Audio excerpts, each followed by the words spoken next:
오늘 설교의 제목이 뭡니까? 크리스천의 기적과 고난. 여러분들이 생각하는 예수님께서 베푸신 기적이 정말 많죠. 베푸신 기적 중에서 제일 큰 기적이 뭔 것 같아요? 아무나 손 들고 말해볼 사람. 모세. 그건 예수님께서 베풀어 주신 기적이 아니에요. 오병이어. 와, 운조 정답이에요. 제가 오늘 설교를 한 거, 네? 무랑아리 기적도 가장 큰 기적인데, 우리가 어렸을 때부터 많이 들었던 기적이 아마 오병이어의, 운주가 말한 것처럼 오병이어의 기적입니다. 오병이어의 기적 우리가 정말 어릴 때부터 귀에 못이 박히도록 들었죠. 예수님께서 몇 명을 먹이셨어요? 남자만 5,000명. 이 사람들이 말하기로 여자까지 계수를 하면은 10,000명, 어린아이까지 계수를 하면 약 20,000명 정도 되는 그런 많은 인파를 예수님께서 먹이셨는데, 그 먹이신 그 재료가 뭐였어요? 물고기 몇 개?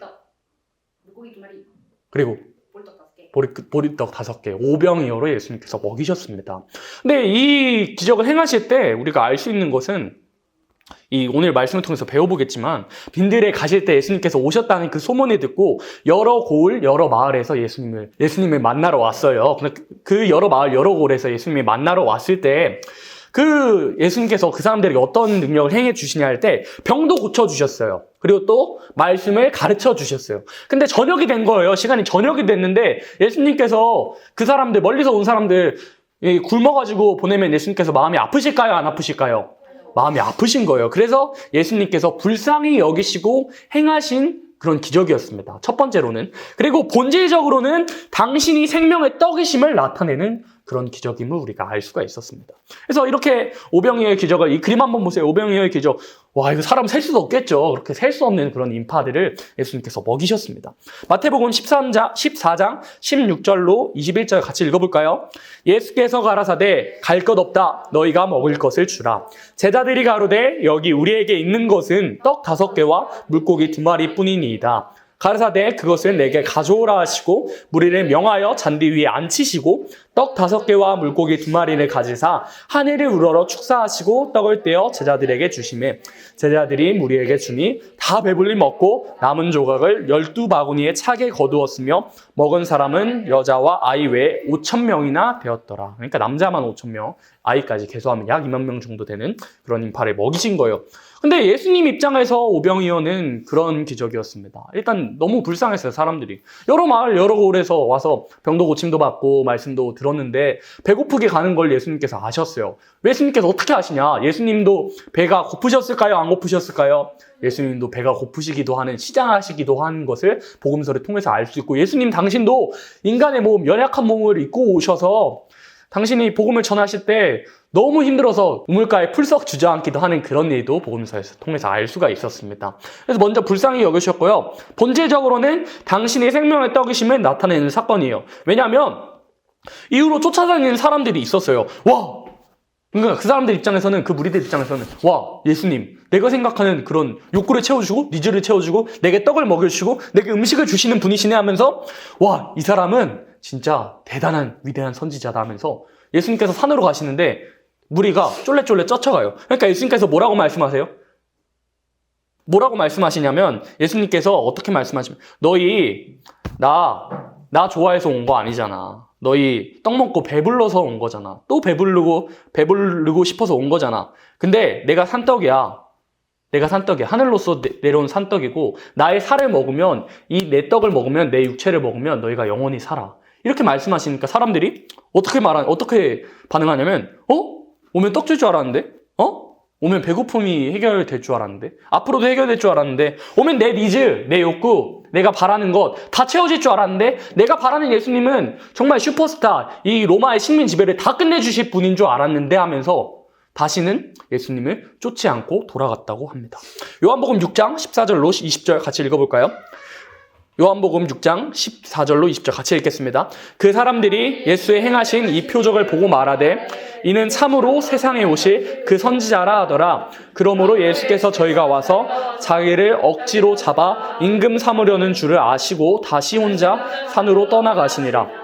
저물매 제자들이 바다에 내려가서 배를 타고 바다를 건너 가버나움으로 가는데 이미 어두웠고 예수는 아직 저희에게 오시지 아니하셨더니 큰 바람이 불어 파도가 일어나더라. 제자들이 노를 저어 심려리쯤 가다가 예수께서 바다 위로 걸어 배에 가심을 보고 두려워하거늘 가라사대 내니 두려워 말라 하신대.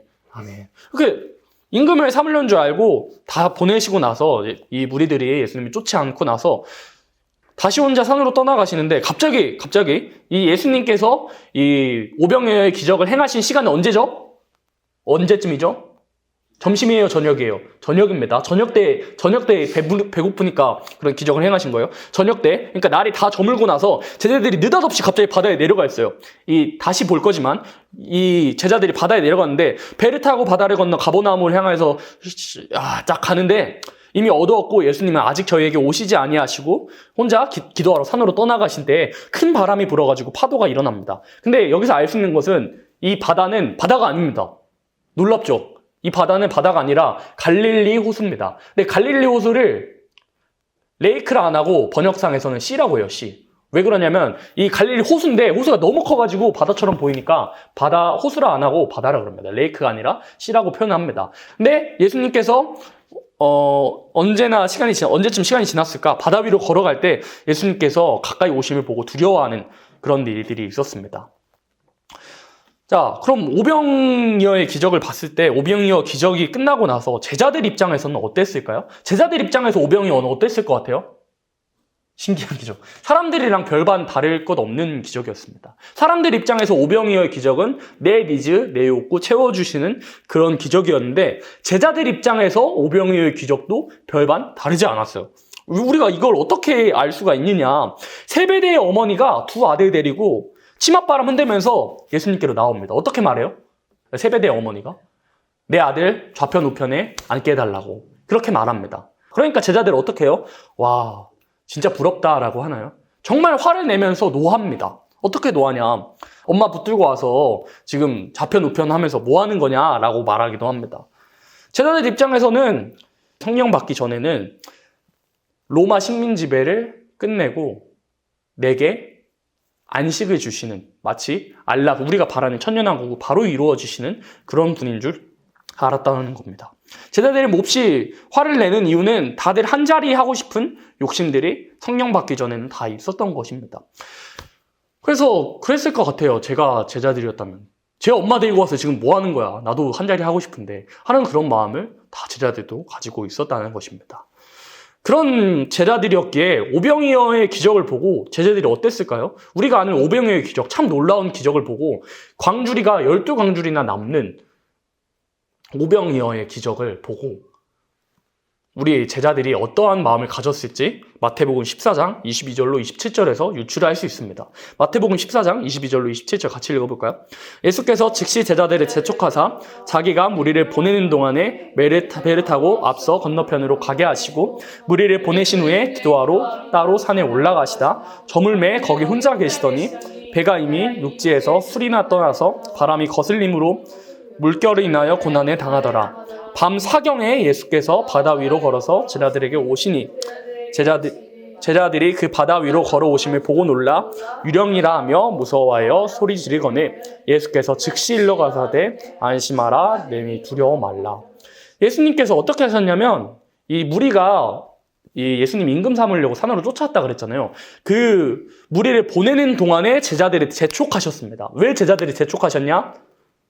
무리들이 그런 자기들의 욕구를 가지고 니즈를 가지고 요구하는 것을 안 듣게 하시려고 하는 것이 첫 번째 이유고요. 이 배를 타고 바다로 건너가게 하셨습니다. 바다 건너편에 배를 타고 바다로 건너가게 하셨어요. 쉽게 말해서 제자들을 바다로 보내서 폭풍을 일게 하시고 고난의 길로 집어넣으셨다는 것입니다. 왜 고난의 길로 집어넣으셨을까요? 우리가 또 이것을 통해서 알 수 있는 것은 예수님께서 가라고 하신 길에도 풍랑이 있다는 거예요. 예수님께서 가라고 하신 길에도 다 형통하지만은 않고 고통과 고난, 우리가 감내해야 될 것들이 있다는 것입니다. 배에 타고 갔을 때 무슨 얘기를 했을까요? 여러분들이 제자라면 예수님께서 배를 타고 보내게 하셨는데 그 갈릴리 호수 한가운데서 배를 타러 가는 중에 무슨 얘기 했을 것 같아요? 이번엔 누구를 강윤주 집사님 무슨 얘기했을 것 같습니까? 강윤주 집사님이 제자라면.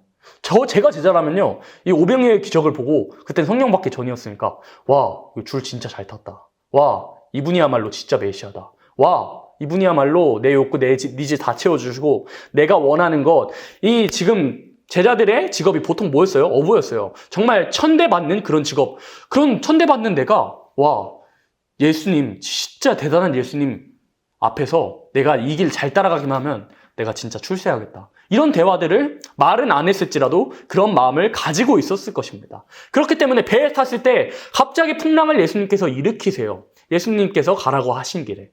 그렇다면 우리가 알 수 있는 것은, 우리에게 고난이 찾아온다는 것은 우리가 예수님을 믿는다 하면서 마치 예수님을 도깨비 방망이처럼 생각했던 제자들처럼 예수님을 마치 내 소원이나 내 욕구나 이뤄주시는 분이라고 생각했기 때문에 우리에게 고난이, 풍랑이 일어난다는 것을 우리가 알 수 있습니다. 하나님께서는 늘 주시고자 하시는 분이시라고 여러 성경에 기록이 되어 있고 여러 선구를 통해 알 수 있는데, 우리에게 고난이 일어나는 이유가 무엇이냐? 우리에게 욕심이 있고 욕망이 있고 죄가 있고 교만이 있기 때문입니다. 그렇기 때문에 예수님께서 풍랑으로 가게 하세요. 바다로 가게 하시고 풍랑을 만나게 하세요. 근데 예수님께서 미워서, 제자들이 미워서 혹은 고난 주시고 싶으셔서 그랬을까요? 이대로 가다가는 자칫 잘못하면 예수님을 도깨비 방망이처럼 마치 내 소원이나 이뤄주시는 이방 신들처럼 반응할 수 있는 그런 제자들의 모습들을, 신앙의 거품들을, 신앙의 본질적이지 않는 그런 희망들을, 소망들을 걷어내시기 위해서, 보호하시기 위해서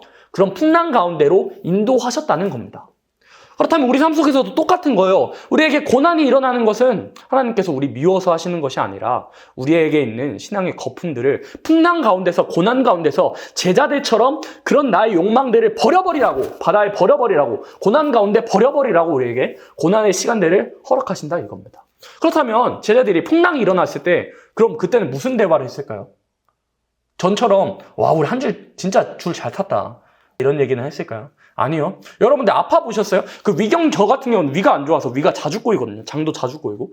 위경련이 올 때 저는 어떻게 기도하냐면, 이 장이 꼬이고 위가 꼬여지는 그런 고통을 받으면 다른 기도할 새가 안 납니다. 다른 기도하고 싶은 생각이 안 나요. 내 소원, 내 생각이 아예 생각이 안 나요. 하나님, 이번 한 번만 제발 이번 한 번만 살려주세요. 제발 하나님 말씀 잘 드릴게요. 이번 한 번만 살려주세요.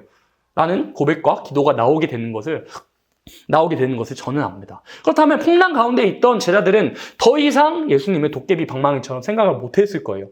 고난이 오므로, 정말 무서운 풍랑이 오므로 더 이상 그렇게 말할 수 없고 그렇게 기도할 수 없었을 것입니다. 근데 제자들의 직업이 여러분 뭐예요?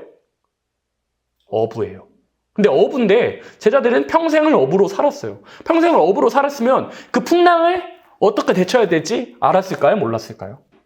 알았을 거예요. 평생 풍랑 가운데선 이렇게 키를 잡고 이렇게 방향을 틀어서 이렇게 살아가야지를 알았던 제자들이었단 말입니다. 우리에게 고난을 주시는 것은 제자들에게 보내주신 고난과 풍랑을 통해서 알 수 있듯이, 하나님께서는 우리에게 고난 주시는 것은 내 힘을 의지하지 않기 위해서 내 힘을 뛰어넘는 고난을 허락하시기도 한다는 것입니다. 그래서 이 파란 글씨에 뭐라고 돼 있어요? 밤사경이라고 돼 있죠. 예수님께서 제자들을 바다로 보낸 시간은 언제라고요? 약 6시. 저녁이에요. 밤사경은 언제냐면 새벽 2시부터 새벽 6시까지를 밤사경이라고 합니다. 분명 6시에 보냈는데 밤사경이면 2시부터 6시까지니까 12시간이나 풍랑 가운데서 헤맸다는 것입니다. 그래서 밤사경에 12시간이 넘는, 반나절이 넘는 그 시간이 지난 뒤에야 예수님께서 바다 위로 걸어오십니다. 풍랑 가운데서 제자들의 입술의 고백에서 예수님 최고, 예수님 도깨비 방망이 같다 하는 그런 고백들이 없어질 때쯤 예수님께서 풍랑 가운데서 걸어오신다 이겁니다. 예수님께서 우리에게 오시는 그 시점도 우리 삶 속에서 마찬가지입니다. 이 성경 말씀을 통해서 알 수 있듯이 예수님께서 오시는 시점, 우리가 고난과 풍랑 가운데서 우리의 생각들이 걷어지고 우리의 안 좋은 그런 예수님의 도깨비 방망이처럼 반응할 수 있는 그런 것들이 걷어질 때쯤 예수님께서 도움을 주시러 걸어오신다는 겁니다. 그래서 밤사경에 예수께서 바다 위로 걸어서 제자들에게 오시니 제자들이 그 바다 위로 걸어오심을 보고 놀라 어떻게 말했다고요? 유령이다! 이렇게 소리 지르는 거예요. 유령이다. 아니, 사랑하는, 그렇게 사랑하는 예수님 보고 유령이라라고 소리를 질렀습니다. 유령이라 소리 지르면, 뭐, 심신이 약한 사람은 기절하는 사람들도 있겠죠. 제자들 중에. 기록되진 않았겠지만. 유령이라고 무서워하여 소리 지를 때 예수님께서 27절 같이 읽어볼까요? 예수께서 즉시 일러 가라사대, 안심하라, 내니 두려워 말라.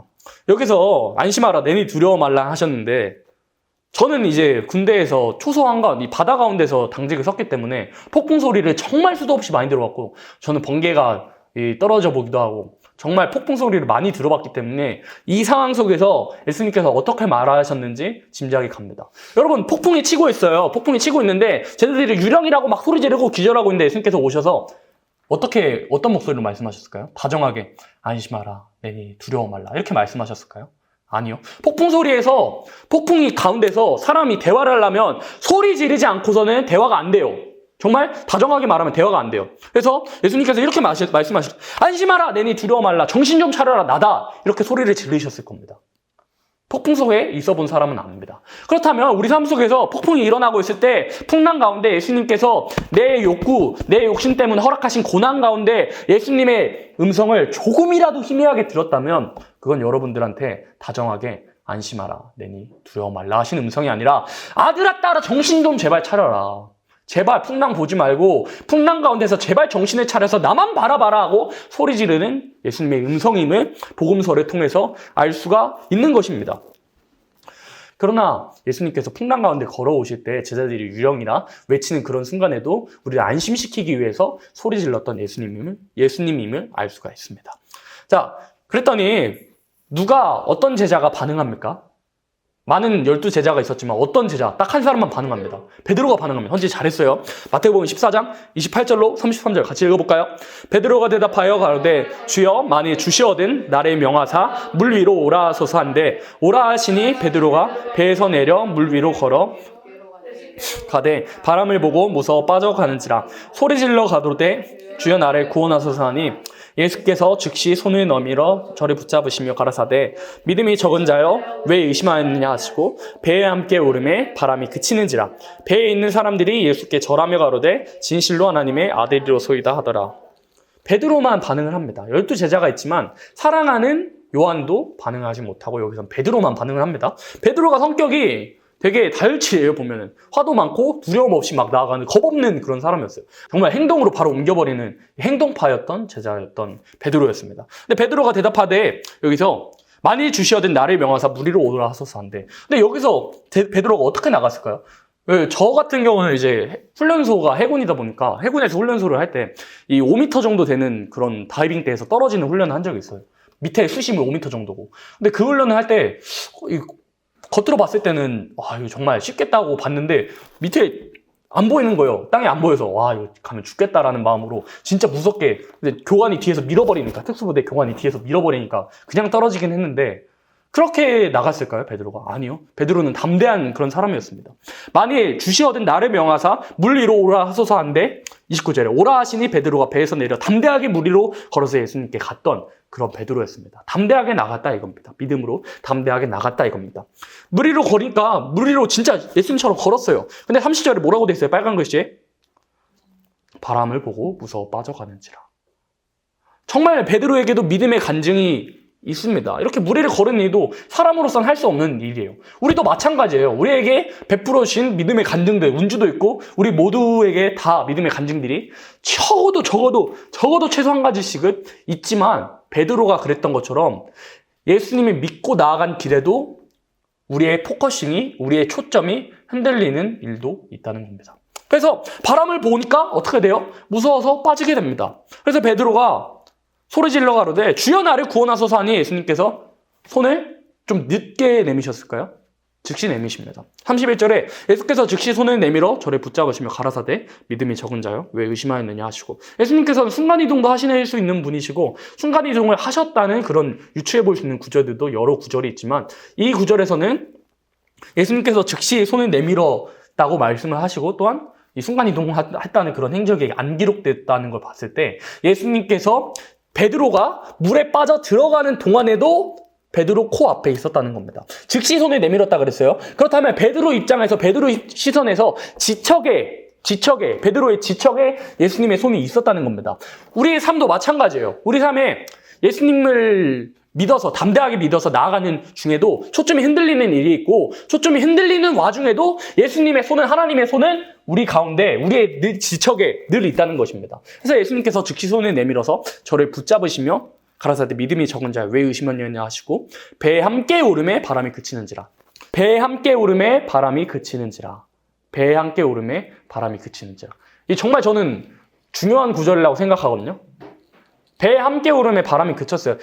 정말 영화처럼 예수님 손만 잡으면 바람이 그쳐버리면 얼마나 멋있겠어요. 그죠? 예수님 손만 잡으면 바람이 멈춰버리면 멋있었겠지만 예수님의 손을 잡고 가는 길에도 바람은 그치지 않고 풍랑은 그치지 않고 우리 가운데 늘 풍랑이 존재한다는 것입니다. 예수님과 함께 배에 함께 오름에 바람이 그쳤어요. 정말 그런 것 같아요. 우리가 초신자 때는 우리의 소원을 그대로 들어주시기도 합니다. 우리 강은주 집사님 강증 제가 기억나는 건 그 성경학교 위에서 이 근로 알바였나요? 그거 알바 제끼고 안 가니까 이 똑같이 갚아주시는 초신자 때는 그런 믿음의 증거를 보여주시는 그런 일도 있습니다. 그러나 우리의 믿음이 자라나게 되면 그런 기적들도 물론 중요하지만 그런 기적들보다도 우리의 믿음이 더 자라날 수 있도록 우리의 기도에 응답하시지 않는 것처럼 기다리라 하시고 응답하시 않는 것 같이 보이시는 그런 모습들도 있기도 합니다. 저는 그런 것 같아요. 우리가 이 힘을 달라고 기도하면 우리의 믿음이 자랐을 때 우리가 힘을 달라고 기도하면 어려운 문제들을, 어려운 상황들을 허락하시기도 합니다. 우리가 그럼 지혜를 달라고 기도하면요. 우리가 해결해야 될 문제들을 던져주시기도 합니다. 마치 솔로몬에게 던져주셨던 그런 문제들처럼요. 그럼 우리가 사랑을 달라고 기도하면 우리의 도움이 필요한, 내 사랑이 필요한 사람들을 보내주시기도 합니다. 그런 방식으로 우리의 생각보다 더욱 응답하시고 우리의 기도를 이루어 가신 하나님이심을 우리가 알아야 됩니다. 그럼 무리를 걸은 베드로, 저는 어렸을 때 믿음 없다고 생각했어요. 무리를 걸은 베드로, 정말 믿음 없다고 생각해 본 적 있다 없다? 무리를 걸었던 베드로, 이 바람 보고 빠졌던 베드로, 믿음이 없다고 생각해 본 적 있다 없다? 우리 은주 있어요 없어요?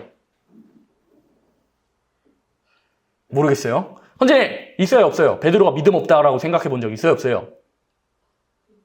근데 솔직히 저도 있는 것 같아요. 어릴 때는 와 베드로 진짜 믿음 없다. 아니 왜 예수님께서 바로 코앞에 계시는데 왜 바다를 봤을까? 라는 생각을 했는데 여러분 믿음의 시행착오는 정말 귀하다는 것을 여러분들이 아셔야 됩니다. 여기 이 상황에서는 베드로만 반응했다니까요. 베드로만 반응. 이 요한계시록을 받은 십자가 밑까지 따라간 요한도 반응하지 않았어요. 이 상황에선 베드로만 반응해서 나아갔다는 것입니다. 여러분 믿음의 시행착오는 귀합니다. 여러분들이 믿음으로 살아간다고 하면서 넘어지는 그 순간까지라도 믿음으로 나아가지 않은 사람들보다 시험지가 없는 사람들보다 낙방한 사람이 차라리 낫다 이겁니다. 여러분들 믿음의 시행착오를 겪으면서라도 믿음에 도전을 하시기를 바랍니다. 그래서 이 제자 베드로의 삶의 여정 가운데는 참 이 사건이, 이 일이 정말 그 제자로서의 여정 가운데 제일 기억에 남았을 것 같아요. 이 풍랑 가운데서 예수님께서 오라 하시니까 이 담대히 나갔지만 바람을 보고 빠졌지만 그 바람 가운데서도 나를 붙잡아 주신 분, 다시 한번 나가게 하신 분을 기억하면서 제자로서의 여정 가운데서 이 일이 가장 기억에 남았을 것 같습니다. 그래서 정리를 해보겠습니다. 정말 무리를 걸은 베드로의 사건을 통해서 알 수 있듯이 우리 크리스천들에게는 늘 기적만 있는 것은 아닙니다. 우리가 고난을 당할 때 주로 사람들이 이런 말을 하기도 합니다. 야, 너 예수님 믿는다면서 너가 그렇게 잘 믿는 예수님 잘 믿는데 너한테 왜 어려움이 와? 왜 어려움이 와? 너가 잘 믿는 예수님한테 가서 한번 기도해봐. 어려운 일 풀어주시라고. 아니 네가 그때 낸 11조 헌금 잘 모아서 이 어려운 상황에 썼으면 됐지. 왜 이렇게 교회 다니는 것에 열심히야? 라고 말하는 사람들도 있습니다.